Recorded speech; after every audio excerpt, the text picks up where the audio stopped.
대신 이제 낮잠 자겠다고 막 1시간, 2시간씩 낮잠 자는 친구들이 있는데 그건 절대 안 됩니다. 안녕하세요. 오늘은 제가 재수 때 24시간을 어떻게 보내는지 여러분들에게 저의 하루 루틴에 대해서 소개를 해드릴 예정이에요. 제가 이제 재수 때랑 삼수 때 되게 루틴 관리를 철저하게 해서 좋은 컨디션을 만들 수 있었는데요. 마침 또 우리 고등학생 친구들도 방학이니까 저의 루틴을 한번 따라해볼 수 있을 것 같아서 저를 서울대학교에 합격할 수 있게 만들어준 저만의 루틴을 한번 소개해보도록 하겠습니다. 우선 저의 기상시간은 5시 반에서 6시 사이였어요. 여기서부터 이미 막 포기를 하려는 친구들도 있을 텐데 여러분들이 아침에 일찍 일어나야 국어 모의고사를 잘 볼 수 있고 내신 시험도 웬만하면 아침에 보잖아요. 그래서 아침에 되게 이렇게 뇌를 활성화시키고 깨어있는 건 굉장히 중요해요. 아침에 일찍 일어나는 걸 꼭 한번 실천해봤으면 좋겠어요. 근데 저 같은 경우에도 아침에 당장 공부가 제대로 되지 않은 적이 많았어요. 그냥 너무 졸리잖아요. 집중이 잘 안 되더라고요. 처음에 연습할 때는 그냥 우선은 깨어있는 데에 의의를 두자 해서 그냥 일단 깨어있으려고 했습니다. 그래서 제가 주로 했던 건 산책이나 러닝이었어요. 우리 또 공부하는 친구들은 체력 때문에 공부에 집중이 안 되는 경우도 있는데 미리미리 이렇게 체력 관리를 시간 날 때 하면 좋잖아요. 계속 이렇게 엎어져서 자는 게 아니라 차라리 그 시간에 달리기를 진짜 30분에서 1시간 하고 샤워를 하면 굉장히 상쾌해져요. 그 상태로 이제 하루를 시작하는 것도 추천을 합니다. 그리고 만약에 공부량을 좀 더 채워야겠다, 내가 뭔가 공부를 더 해야겠다라고 마음을 먹은 날에는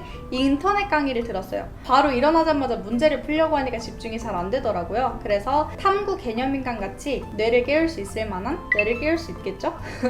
그런 인강을 들었습니다. 그리고 이제 저는 아침밥을 먹었고 학원을 보통 독학재수 학원을 갈 때도 있었고 아니면 이제 반수할 때는 도서관이나 독서실을 갔는데 8시쯤에 갔어요. 근데 이제 가는데 이동 시간이 한 30분에서 1시간 정도 걸렸거든요. 그 시간 버리는 게 너무 아까워서 가는 길에 대중교통에서 영어 단어를 외우거나 영어 듣기 파일을 듣거나 하는 식으로 조금 더 공부를 해줬습니다. 그리고 이제 8시부터 10시까지는 국어 공부를 하는 시간으로 잡았어요. 주로 이제 국어 문제를 풀거나 EBS 공부를 했고 10시까지 공부하고 나서 딱 10분을 쉬었어요. 쉬는 시간에 정확하게 이렇게 화장실을 갔다 오는 그런 연습을 엄격하게 지켜줬습니다. 이제 10시 10분부터 12시 10분까지는 수학 공부를 하는 시간으로 했어요. 그러니까 수능 시간표랑 거의 비슷하게 맞춰놓은 거죠. 그래서 수학 문제를 풀거나 혹은 수학 개념 인강을 들었습니다. 그렇게 하고 이제 12시 10분부터 1시까지는 밥을 먹었는데요. 밥 먹고 시간이 조금 남더라고요. 근데 이제 뭔가 이때 공부를 하고 싶진 않고 제가 사실 이제 오전에 체력을 많이 써서 너무 힘들더라고요. 그래서 항상 저는 이 시간에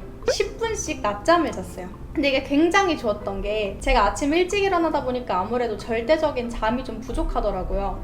이거를 낮잠 시간으로 보충을 해주니까 훨씬 더 상쾌해지는 기분이었어요. 대신 이제 낮잠 자겠다고 막 1시간, 2시간씩 낮잠 자는 친구들이 있는데 그건 절대 안 됩니다. 그건 절대 안 되고 항상 낮잠은 10분에서 20분을 넘기지 않는 게 좋다고 해요. 근데 저 같은 경우에는 너무도 잠만 자는 것도 아까우니까 딱 10분 정말 저와의 약속을 철저하게 지켜줬습니다. 그리고 나서 이제 1시부터 3시까지는 영어 공부를 해요. 영어 공부는 한 2시간 정도 저는 해야 될 것 같아서 오후 시간표는 수능 시간표 그대로 따라간 게 아니고 그냥 이제 비슷하게만 맞춰줬어요. 그렇게 하고 나서 한 다시 10분 쉬고 3시부터 5시까지는 오전에 했던 국어 수학을 조금 더 보충해줬습니다. 아무래도 오전에만 공부한 양으로는 다 채워지지가 않아서 저는 적어도 이제 국어랑 수학은 하루에 각각 3시간 이상은 투자를 해야 된다고 생각을 했거든요. 그래서 5시까지는 국어 수학 보충을 해주고 5시부터 6시까지는 저녁 식사를 했어요. 그리고 이제 이때 좀 쉬었습니다. 여러분들도 해보면 알겠지만 아침이랑 오후 이렇게 다 활용해서 공부를 풀타임으로 하면 정말 힘들어요. 그쵸? 근데 이제 다행인 건 저녁에는 잠이 그렇게 많이 오진 않더라고요. 저는 오히려 야행성이라서 저녁에 더 쌩쌩했어요. 그래서 잠은 오지 않고 집중력은 대신 올라가는 게 저녁이어서 저녁 때 탐구나 암기가 필요한 과목들을 공부를 해줬습니다. 예를 들어서 탐구 개념 듣고 탐구 암기도 해주고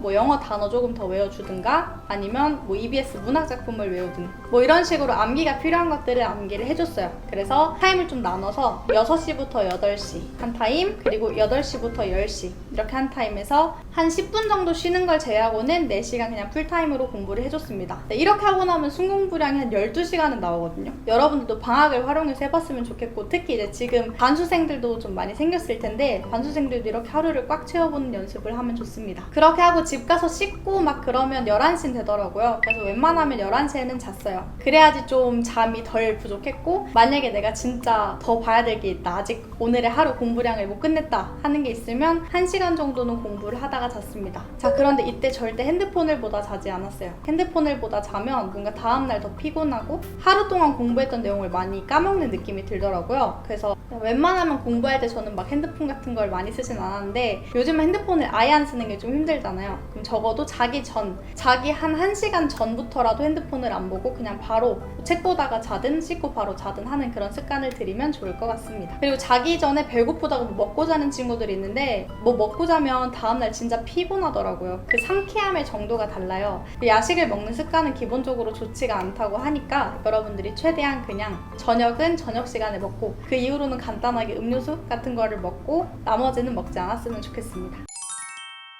자, 오늘 이렇게 저의 24시간 생활 루틴을 소개를 해드렸는데요. 저는 제 몸을 정말 기계처럼 만들어서 컨디션에 영향을 받지 않으려고 많은 노력들을 했어요. 화장실도 일정한 시간에 가고, 낮잠도 제때 일정한 시간에 자고, 맞춰서 딱딱 사는 습관을 들이니까 훨씬 더 자기관리도 잘 되고 실제로 몸도 좋아지는 것 같더라고요. 체력이 부족한 친구들은 공부에 집중이 안 될 확률도 많으니까 아침에 일어나서 운동을 하는 연습도 굉장히 도움이 많이 될 거고, 특히나 요즘 정말 폭염이잖아요. 너무 더워요. 처지기가 쉽단 말이에요. 이럴 때 조금이라도 나른해지고 무기력해지면 하루를 알차게 보내지 않을 수도 있으니까 여러분들은 몸을 막 이렇게 움직이고 제때제때 생활을 해서 알찬 방학을 보냈으면 좋겠습니다. 그럼 다음에도 유용한 영상으로 찾아오도록 할게요. 도움이 되었다면 구독과 좋아요도 부탁드려요.